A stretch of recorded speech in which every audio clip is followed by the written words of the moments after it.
Linear equation मैंने आपको परसों भी बताया था, फिर मैं थोड़ा सा हल्का सा रिवीजन कर देती हूँ। लीनियर इक्वेशन, जो लीनियर वर्ड बना है वो बेटा किससे बना है? लाइन से बना है। किससे बना है? लाइन से। तो जो लीनियर इक्वेशन होती है वो इक्वेशन ऑफ लाइन होती है। क्या होती है? इक्वेशन ऑफ अ लाइन होती है। ठीक है, किसी लाइन की इक्वेशन होती है। अब आप कहेंगे मैम लाइन की इक्वेशन होती है इससे मतलब क्या है? लाइन की इक्वेशन होती है इससे मतलब ये है कि कोई भी मैथमेटिकल जब इक्वेशन होती है ना, उसको हम ग्राफिकली भी रिप्रेजेंट कर सकते हैं। किसी भी इक्वेशन को हम ग्राफिकली भी दिखा सकते हैं। तो इस इक्वेशन में जो वेरिएबल हैं उनकी वैल्यू पुट करके जब हम ग्राफ ड्रॉ करते हैं ना ग्राफ पेपर पे, तो हमेशा इस इक्वेशन से एक लाइन आ जाती है। ड्रॉ करने पे क्या आती है? लाइन आती है। इसीलिए इसको इक्वेशन ऑफ द लाइन कहते हैं और लीनियर इक्वेशन इसका नाम पड़ा। ठीक है, लीनियर माने लाइन की इक्वेशन। अब हमारे पास अगर 3-4 इक्वेशंस लिखी हुई हैं, मान लिया मैंने एक इक्वेशन आपको ये दी x + y = 7, एक इक्वेशन मैंने दी x² + 7x + 2 = 0, एक इक्वेशन मैंने दी x³ + 5x² - 2x + 1 = 0। अब आपको कई सारी मान लिया इक्वेशन लिख के दी हुई, तो आपको कैसे पहचान होगी कि लीनियर इक्वेशन कौन सी है? तो वही है कि लीनियर इक्वेशन कौन सी है, या क्वाड्रेटिक कौन सी है, या क्यूबिक कौन सी है, ये पहचानने का जो काम करते हैं वो हम डिग्री से करते हैं। किससे करते हैं? डिग्री। डिग्री क्या होती है? हाईएस्ट पावर ऑफ वेरिएबल होती है। क्या होती है? Highest power of variable. मतलब और वेरिएबल क्या होते हैं? जो ये अल्फाबेट यूज हुए हैं एक्स वाई जेड, ये वेरिएबल है। इनकी हाईएस्ट पावर देखकर हम पहचान करते हैं कि इक्वेशन कौन से टाइप की है। अगर वेरिएबल की हाईएस्ट पावर 1 है तो इक्वेशन होती है लीनियर। कैसी होती है? लीनियर। वेरिएबल की हाईएस्ट पावर 2 है तो इक्वेशन होती है क्वाड्रेटिक। वेरिएबल की हाईएस्ट पावर 3 है तो इक्वेशन होती है क्यूबिक। और वेरिएबल की हाईएस्ट पावर अगर 4 है तो इक्वेशन होती है बाई क्वाड्रेटिक। बाई क्वाड्रेटिक कहते हैं, देखो बाई का मतलब 2 होता है, क्वाड का मतलब भी 2 हुआ, तो बाई क्वाड्रेटिक मतलब 4 हो गया। ठीक है, ठीक है। बाई क्वाड्रेटिक का मतलब क्या हो गया? 4। क्वाड्रेटिक 2 पावर वाली को कह रहे हैं, तो बाई क्वाड्रेटिक का मतलब क्या हो गया? 4। ठीक है, अब तो आप पहचान गए। देखो इसकी डिग्री, जब किसी के ऊपर कोई नंबर लिखा नहीं होता वेरिएबल का तो वो 1 होता है। 1 को मैथ्स में दिखाते नहीं है पावर, तो यहाँ 1 है और इसकी भी 1 ही है, तो हाईएस्ट डिग्री बनी हुई वेरिएबल की, तो ये लीनियर है। यहाँ 2 है, यहाँ 1 है, यहाँ कुछ नहीं है। कुछ नहीं का मतलब यहाँ x की पावर 0 होती है, इसको दिखाते नहीं है, तो ये समझो कुछ नहीं है यहाँ पे। तो हाईएस्ट डिग्री 2 है तो ये कैसी इक्वेशन है? क्वाड्रेटिक। यहाँ 3 है हाईएस्ट डिग्री, तो हाईएस्ट की बात कर रही हूँ। पावर तो अलग अलग लगी हुई है, यहाँ 3 है, यहाँ 2 है, यहाँ 1 है, लेकिन हाईएस्ट पावर कितनी है? 3 है ना, तो इसकी डिग्री कितनी हुई? 3। और 3 डिग्री है यानी 3 डिग्री है, तो ये कैसी इक्वेशन हुई? क्यूबिक। कैसी इक्वेशन हुई? क्यूबिक। तो अभी ये सारा हमको पढ़ने की आवश्यकता नहीं है, मैं आपको अभी पढ़ा रही हूँ लीनियर के बारे में। किसके बारे में पढ़ रहे हैं हम? Linear equation. अब देखो लीनियर इक्वेशन भी कई प्रकार की हो सकती है। फिलहाल 2 की बात करते हैं। 1 वेरिएबल में भी हो सकती है, 2 में भी, 3 में भी, 4 में भी, 5 में भी, कितने में भी हो सकती है, लेकिन हम 1 और 2 के बारे में ही अभी पढ़ते हैं। ठीक है, 2 वेरिएबल। देखो क्या होता है, हमारी बुक में जो चैप्टर है उसका नाम ये है, यही है ना, लीनियर इक्वेशन इन 2 वेरिएबल। तो क्या लीनियर इक्वेशन सिर्फ 2 ही वेरिएबल में होती है? नहीं, 1 में भी हो सकती है, 2 में भी, 3 में भी, 4 में भी, 5 में, कितने में भी हो सकते हैं, अनलिमिटेड में भी हो सकते हैं। लेकिन जो मैंने ये इक्वेशन लिखी, देखो ये 1 वेरिएबल में, इसमें मैंने एक ही वेरिएबल इस्तेमाल किया जिसकी डिग्री 1 है, और 1 को दिखाते नहीं है, मैंने आपको ही बता दिया। अब मैंने ये लिखी, ये भी लीनियर इक्वेशन ही है, लेकिन ये कितने वेरिएबल में है? 2 वेरिएबल। ये पहली इक्वेशन जो है ये 1 वेरिएबल में है, और जो दूसरी इक्वेशन है वो 2 वेरिएबल में है। ये कितने वेरिएबल में है? 2 वेरिएबल में है। अब इनमें अंतर क्या होता है, और उसने स्पेसिफिकली ऐसा नाम लिख के क्यों दिया? क्या अंतर होता है और ऐसा नाम उसने क्यों लिखा कि 2 वेरिएबल? देखो जब हमारे पास एक ही वेरिएबल में इक्वेशन होती है तो उसको कैसे सॉल्व करते हैं? जैसे ये x + 7 = 0, इसमें मैं 7 को उधर ले जाऊंगी तो x = आ गया -7। तो ये क्या हो गया? इक्वेशन सॉल्व हो गया। क्यों? क्योंकि हमने वेरिएबल की वैल्यू निकाल दी।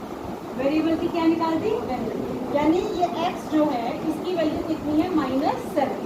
तो मतलब होता है कि वेरिएबल की वैल्यू निकालना। क्या मतलब होता है?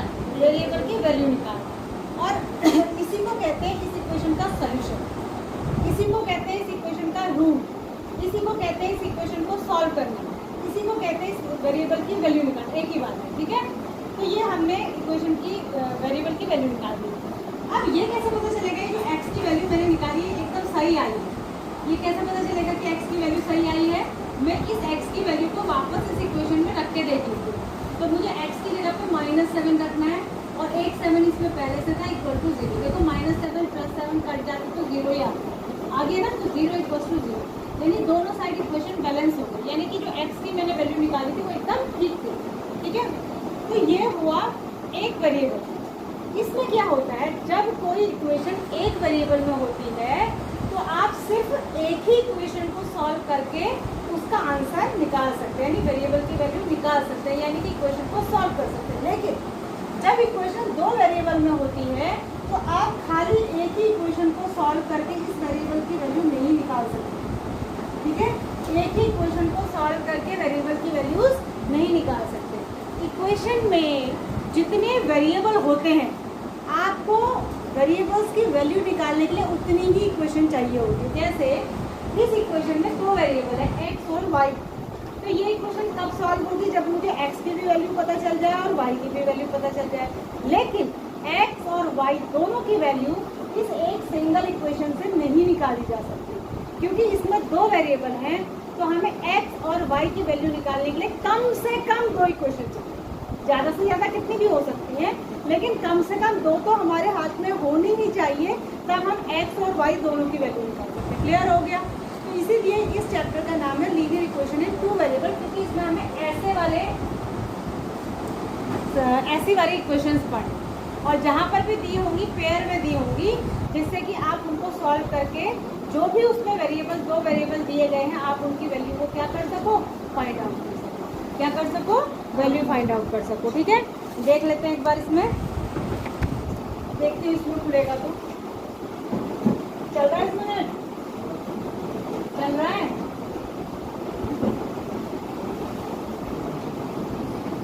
चल रहा है?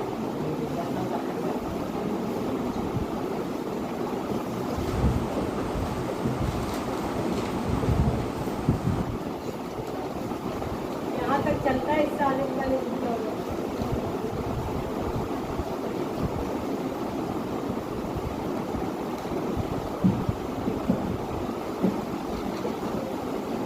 देखो, बात नहीं करेंगे। अब आपके पास बुक भी होगी, आप फिलहाल यहाँ देखिए। और कोई ज़रूरी बात बताने की होगी तो अभी मैंने बुक देखी नहीं खोल के कि उसमें क्या है, बस मैं खाली आपको जनरल बातें बता रही थी इस चैप्टर के बारे में। बुक में देखते हैं कि क्या है, ठीक है।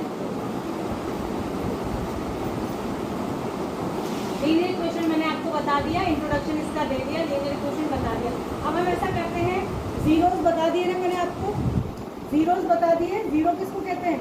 जीरो नहीं बताया ना? जीरो यही है जो सोल्यूशन निकालते हैं, उसी को जीरो ऑफ द इक्वेशन कहते हैं। जो मैंने x की वैल्यू निकाली थी अभी, वही जीरो। देखो यहाँ से शुरू करते हैं। अब आप ध्यान देखिए, देखो question exercise number 4.1, exercise number 4.1। ध्यान से देखो इधर, एक्सरसाइज नंबर 4.1 क्वेश्चन नंबर 1। ध्यान देंगे, the cost of a notebook is twice the cost of a pen. ध्यान से सुनो, क्या कहा इसने? Cost of a notebook is twice the cost of a pen.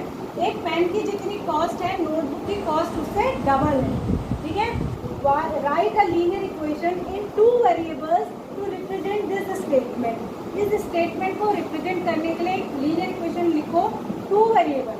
कितने वेरिएबल में लिखो? Two variable. तो कैसे करेंगे? आपने ऐसे ही करना है, शायद आप नोट भी कर सकते हैं, ठीक है। आप इसका सोल्यूशन कैसे करेंगे? आप देखेंगे, let cost of notebook equals to x या वाई, शुड भी सपोज कर लीजिए एक्स, एंड दूसरी लाइन बनाएंगे cost of pen equals to y. दो वेरिएबल हमें अलग अलग सेलेक्ट करना है, समझ में आया? Linear equation in two variable पढ़ रहे हैं तो इसलिए दो वेरिएबल बोला क्या इनके बीच में क्या रिश्ता है, क्या रिलेशन है कि cost of notebook is twice the cost of a pen. Notebook की जो कॉस्ट है ना वो पेन की कॉस्ट की डबल है, ठीक है।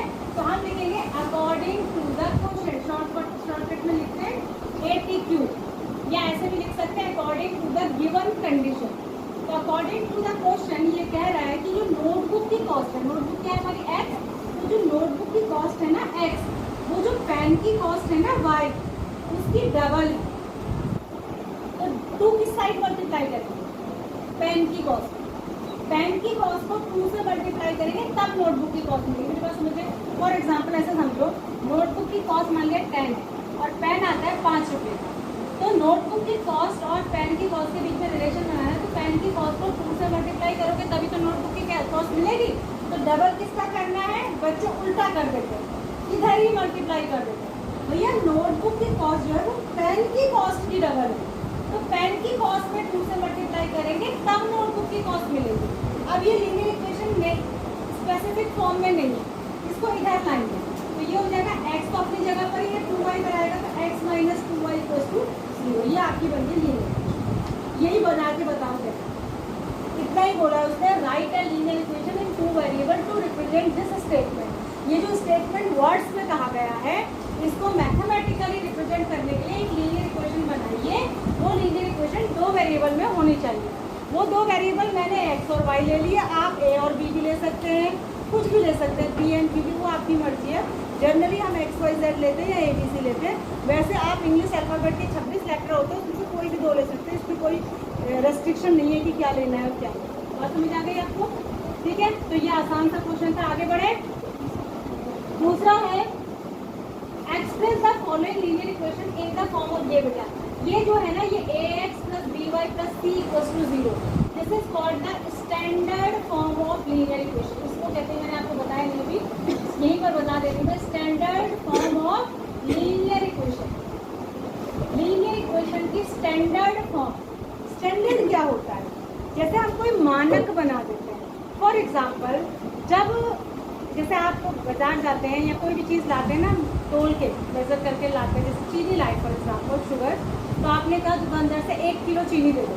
आप तो खैर वो आजकल डिजिटल वाले वो आ गए हैं, क्या कहते हैं उसे, बैलेंस, मतलब तराजू जो है, पहले से बाट नहीं होते थे, वो 1 किलो का बाट रखता था, फिर उसको मेजर कर, अभी भी होता है लेकिन ज़्यादातर दुकानों में अब डिजिटल वाला आ गया, तो उसको तोलता था। तो सबसे पहले जब बनाया गया होगा, तो सबसे पहले तो किसी ने स्टैंडर्ड बनाया होगा ना कि इतने वेट को 1 किलो कहेंगे। सबसे पहले जब शुरुआत हुई होगी वेइंग की कि ये 1 किलो का बाट है, ये 2 किलो, इसका डबल हो गया तो 2, इसका ट्रिपल वेट हो गया तो 3, तो जो सबसे पहले वाला 1 किलो है जिसको आप 1 kg कह रहे हैं, तो वो किसी ने तो उसका स्टैंडर्ड बनाया होगा कि इतने वेट को 1 kg कहेंगे। फिर पूरी दुनिया में उसी को मान लिया गया कि इतना वेट है तो ये 1 kg। तो ऐसे ही हर चीज़ का एक स्टैंडर्ड होता है।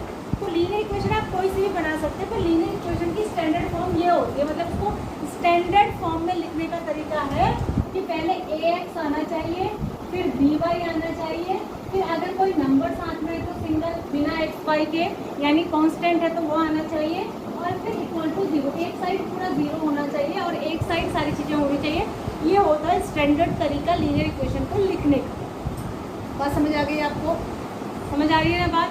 इसमें जो ये a, b और c है, ये होते हैं कोफिशिएंट्स। क्या होते हैं? कोफिशिएंट्स होते हैं। और ये जो x और y है ये वेरिएबल होते हैं, ठीक है। कोफिशिएंट माने नंबर्स, नंबर्स जो होते हैं, कौन से नंबर्स? जो वेरिएबल के साथ मल्टीप्लाई किए, वेरिएबल के साथ क्या करे हैं? मल्टीप्लाई। जैसे आपको कोई पूछे, यहाँ देखो ये एक इक्वेशन है, बैठ तो नहीं है, ये एक इक्वेशन है। आपसे कोई पूछे बेटा इस इक्वेशन में x का मल्टीपल क्या है, x का कोफिशिएंट क्या है, तो आप कहेंगे x का कोफिशिएंट 2 है।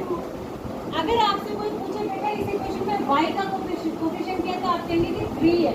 कभी कभी सिर्फ 1 या 2 नंबर में इतना ही छोटा क्वेश्चन पूछा जाता है कि x का कोफिशिएंट बता दीजिए इक्वेशन देखकर, या y का कोफिशिएंट बता दीजिए इक्वेशन देखकर, या इस इक्वेशन में कांस्टेंट टर्म क्या है। कांस्टेंट उसको कहते हैं जो सिर्फ नंबर हो उसके साथ x y z ना हो, तो वो ये है 9.35। तो ये भी पूछ लिया जाता है। तो छोटी छोटी बातों से आधा आधा एक एक नंबर मिला के बहुत कुछ बन जाता है और बहुत कुछ बिगड़ भी जाता है। समझ में आ रहा है? ठीक है, तो ये हो गया कोफिशिएंट। वेरिएबल समझ गए, अल्फाबेट्स को वेरिएबल कहते हैं, कोफिशिएंट समझ गए। अल्फाबेट्स के साथ में जो नंबर मल्टीप्लाइड होते हैं वो क्या कहलाते हैं? कोफिशिएंट। और कांस्टेंट समझ गए, वो नंबर जिसके साथ कोई वेरिएबल नहीं है, वो इक्वेशन में है, वो कांस्टेंट है। स्टैंडर्ड फॉर्म समझ गए, standard form of linear equation क्या होता है? ax + by + c = 0। और अगर आपसे पूछे क्वाड्रेटिक इक्वेशन का स्टैंडर्ड फॉर्म क्या होता है? वो होता है ax² + bx + c = 0। ये क्वाड्रेटिक इक्वेशन का स्टैंडर्ड फॉर्म है और ये लीनियर इक्वेशन का स्टैंडर्ड फॉर्म है। लिखने का तरीका, स्टैंडर्ड फॉर्म में लिखने का तरीका। ठीक है, अब ये जो क्वेश्चन है ना, ये वाला, ये लास्ट ईयर का जो 9th का फाइनल एग्जाम आया था उसमें ये क्वेश्चन पूछा गया था। ठीक है, और इतना सरल क्वेश्चन मैक्सिमम बच्चों ने गलत किया, क्योंकि लास्ट ईयर मैंने पढ़ाया नहीं था, लेकिन फाइनल की कॉपीज मैंने चेक करी। समझे? मैं थी नहीं ना, लेकिन कॉपी मैंने चेक करी। तो ये पूछा गया था क्वेश्चन कि 2x प्लस क्या है question, express the following linear equation in the form of ax + by + c = 0। मतलब ये जो लीनियर इक्वेशन दे रखी है ना, इनको बस कुछ नहीं करना है, इनको स्टैंडर्ड फॉर्म में लिख के दिखा दो जरा। तो इसको कैसे लिखेंगे? स्टैंडर्ड फॉर्म मैंने आपको बताया ये होती है, ऐसा दिखना चाहिए, एक साइड 0 होना चाहिए। तो इसको लिखेंगे तो क्या लिखेंगे? पहली वाली को बोलिए जरा। ये इधर ले आएंगे तो क्या हो जाएगा? माइनस हो जाएगा कि नहीं? और इधर 0 हो जाएगा। ये बस हो गया स्टैंडर्ड फॉर्म, इतना ही करना था। दूसरी है, देखो, अच्छा ये देखो दूसरी है, ये स्टैंडर्ड फॉर्म में क्यों नहीं है? क्योंकि ये नीचे नहीं होना चाहिए। ठीक है, तो इसको एलसीएम ले लेंगे, इसके नीचे 1 मान के बाद नहीं होगा, तो एलसीएम क्या आ जाएगा? 5 ही आ जाएगा। तो ये 5x हो जाएगा, जिसके नीचे खुद ब खुद 5 था वो तो सिंगल ही रहेगा, क्योंकि उसके नीचे तो 5 था, 5 से 5 बन जाएगा। और जिनके नीचे नहीं है उधर मल्टीप्लाई हो जाएगा 5। ठीक है, तो क्या हो जाएगा? 5x - y - 15 whole upon 5 = 0। जब दूसरी साइड 5 को ले जाओगे तो 0 से मल्टीप्लाई होकर 0 हो गया। तो इक्वेशन बची 5x - y - 50 = 0। और भी स्टैंडर्ड होता है, बिल्कुल सही तरीका वैसे ये भी नहीं है, सही तरीका ऐसा है इसको 2x + 3y, इसको माइनस में नहीं लिखते, प्लस -9.35 = 0। स्टैंडर्ड फॉर्म में सब प्लस में दिखना चाहिए। ठीक है, तो इसको कैसे लिखेंगे? 5x प्लस ये -y को आप ब्रैकेट में लिखेंगे, फिर प्लस -50 को प्लस ब्रैकेट में। अब ये दिख रहा है ना, देखो ax + by + c = 0 टाइप का। ठीक है ना, ये स्टैंडर्ड। अब इसको कैसे लिखेंगे? देखो इसमें कैसे लिखेंगे? 2x + 5y + 0 = 0 लिख दीजिए, क्योंकि c की जगह 0 है। ठीक है, तीनों नजर आने चाहिए। ठीक है, c है ही नहीं ना इसमें सिंगल टर्म है, कोई कांस्टेंट नहीं है। अब इसमें क्या नहीं है, इसमें y वाले टर्म नहीं है, तो इसको कैसे लिखेंगे? 3x + 0 × y। y है ही नहीं, तो स्टैंडर्ड फॉर्म में दिखना तो ऐसा ही चाहिए, प्लस c की जगह 2x = 0। इसको कैसे लिखेंगे? -2x है। अब कैसे लिखेंगे -2x को? ब्रैकेट में लिखेंगे। ठीक है, -2x + 3y, अब c की जगह कुछ नहीं है, प्लस 0 = 0। इसको कैसे लिखेंगे? इसको इधर लाएंगे, x ये -3y होगा, पर माइनस तो लिखना नहीं है, तो माइनस ब्रैकेट में लिखेंगे, और प्लस 0 = 0। इसको कैसे लिखेंगे? तो इसको उधर ले जाएंगे, 2x, इसमें y नहीं है, प्लस 0 × y, अब -5 होगा, -5 नहीं लिखना है, प्लस -5 = 0। ये है तरीका है। कोई बात नहीं, एक खुद भी कर लेना, नहीं करना है खुद भी कुछ, सब मैम करके देगी, है ना। बात समझ में आ गई? तो आज आपने क्या समझा, क्या सीखा? आपने सीखा लीनियर इक्वेशन किसे कहते हैं, आपने सीखा लीनियर इक्वेशन कितने कितने टाइप की हो सकती है, आपने सीखा linear equation 1 variable, 2 variable, 3 variable किसी में भी हो सकती है। लेकिन आपका चैप्टर क्या है? 2 वेरिएबल्स में। जब लीनियर इक्वेशन 1 वेरिएबल में होती है तो उसको एक ही इक्वेशन से सॉल्व किया जा सकता है, वेरिएबल की वैल्यू निकाली जा सकती है। जब लीनियर इक्वेशन 2 वेरिएबल में होगी तो एक सिंगल इक्वेशन से दोनों वेरिएबल की वैल्यू नहीं निकाली जा सकती है। जो वेरिएबल की वैल्यू आती है इक्वेशन को सॉल्व करने के बाद, उसी को कहते हैं जीरो ऑफ द इक्वेशन। क्यों कहते हैं उसको जीरो ऑफ द इक्वेशन? क्योंकि उसको वापस से इक्वेशन में रख देते हैं तो इक्वेशन जीरो हो जाती है। मैंने करके दिखाया था ना आपको, x की वैल्यू -7 निकाली, फिर वापस रखी तो इक्वेशन जीरो हो गई, तो इसलिए उसको कहते हैं zero of the equation, factor of the equation, solution of the equation, एक ही बात, रूट ऑफ द इक्वेशन। कितने सारे नाम है इसके। कभी आता है रूट निकालो, कभी कहता है सोल्यूशन निकालो, कभी कहता है जीरो निकालो, तो सबका मतलब एक ही है। बात समझ में आ रही है। फिर आपने क्या पढ़ा कि लीनियर इक्वेशन का ग्राफ कैसे आता है, स्ट्रेट लाइन आएगी क्योंकि वो लाइन की इक्वेशन है, ठीक है। फिर आपने क्या पढ़ा कि standard form of linear equation क्या है, ax + by + c = 0। फिर आपने क्या पढ़ा कि किस तरीके से आप इक्वेशन बनाएंगे क्वेश्चन नंबर 1 में, और क्वेश्चन नंबर 2 में आपने पढ़ा कि कोई इक्वेशन जो दी हुई है उसको, यानी लीनियर इक्वेशन की ही मैं बात कर रही हूँ अकॉर्डिंग टू द चैप्टर, उसको स्टैंडर्ड फॉर्म में कैसे लिखें, ठीक है।